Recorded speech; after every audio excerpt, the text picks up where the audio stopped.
이스라엘의 이란 공습으로 인해서 중동 정세가 불안합니다. 앞으로의 중동 정세를 예측하는 건 불가능하고요.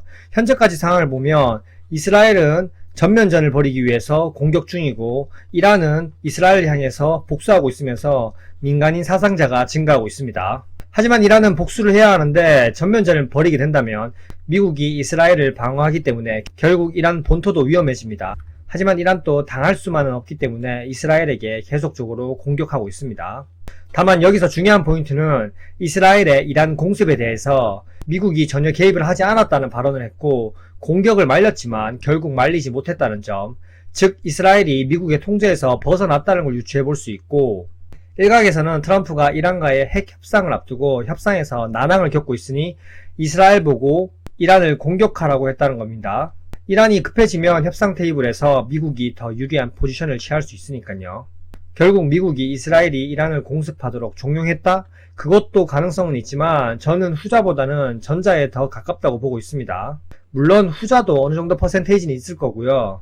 미국과 이란의 핵협상을 앞두고 핵협상의 우호적인 임무를 이스라엘이 사살했으니까 다시 난항에 빠지게 되었고요. 시간이 없는 트럼프 입장에선 핵협상도 딜레이 되었고 유가도 급등하게 되면 좋지 않은 거죠. 관세로 인해서 인플레이션 자극이 없다고 호언장담하면서 연준에게 금리 인하를 계속 요구했었는데 유가가 상승하게 되면 결국 인플레이션이 재급등하게 되면서 전쟁으로 인해서 공급망 대란까지 오면 곧 상호관세 유예 기간도 끝나고요. 금리 인하를 요구할 수가 없습니다.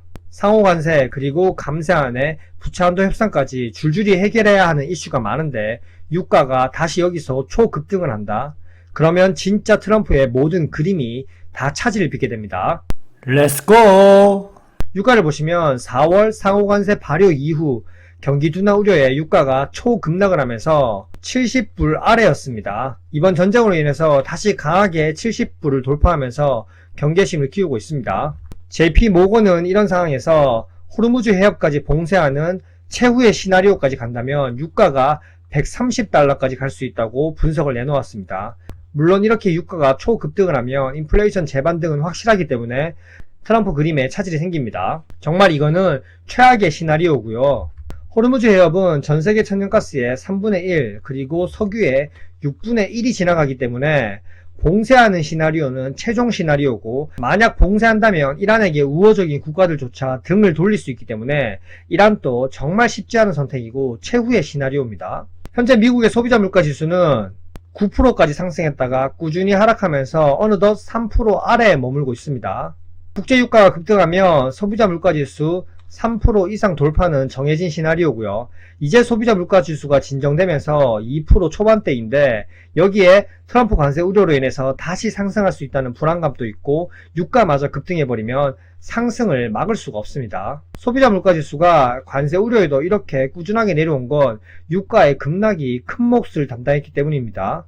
하지만 중동 전쟁이 확산되면 다시 상승할 수 있고 연준의 금리 인하 시나리오도 뒤로 밀릴 수밖에 없습니다. 트럼프가 파월에게 몇 차례나 강요 아닌 강요를 하면서 그림자 연준 의장까지 얘기하면서 금리 인하를 원했는데요. 그게 모두 물거품되고 딜레이가 되는 겁니다.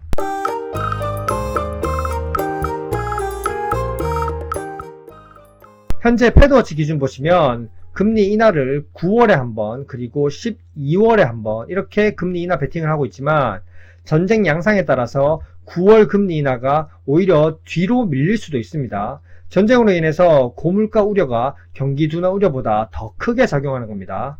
어쨌든 트럼프는 금리 인하를 원하고 있고 연준은 모르겠다라는 입장이고 정말 뭐 하나 정상적인 게 없는 시장이고요. 더 비정상적인 건 뭐냐면 금 차트입니다. 원래 전쟁이 터지면 안전자산인 금, 그리고 미국 국채, 그리고 달러로 수요가 쏠립니다. 금은 정상적으로 움직이고 있습니다. 금 자산은 제가 분석한 것처럼 브릭스 국가들이 금을 엄청 매집하고 있다고 했죠.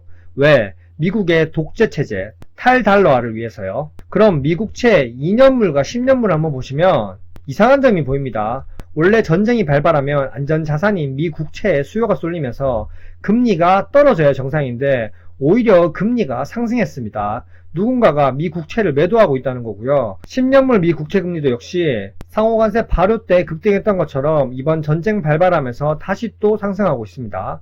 안전자산인 이런 미 국채들을 전쟁이 발발했는데 팔고 있다? 더 이상 예전같이 안전자산으로서의 역할이 축소되고 있다는 거고요. 그리고 고물가 우려로 인해서 연준의 금리 인하가 딜레이 될 거라는 심리도 작용하면서 금리가 내려오지 못하고 있는 겁니다. 또 다른 안전자산 달러를 보면 오히려 초급등하면서 상승하는 게 아니라 움직임이 거의 없고 오른다기보다는 하향 추세의 길을 걷고 있습니다.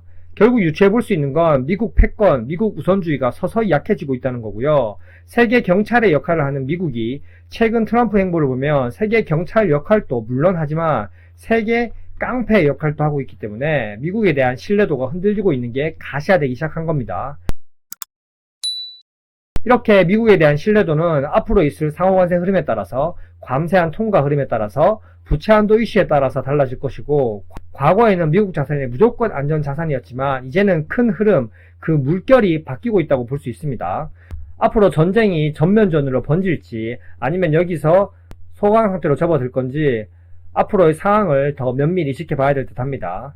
현재까지 내용이 괜찮으셨다면 구독과 좋아요 부탁드립니다. 이상입니다. 안녕.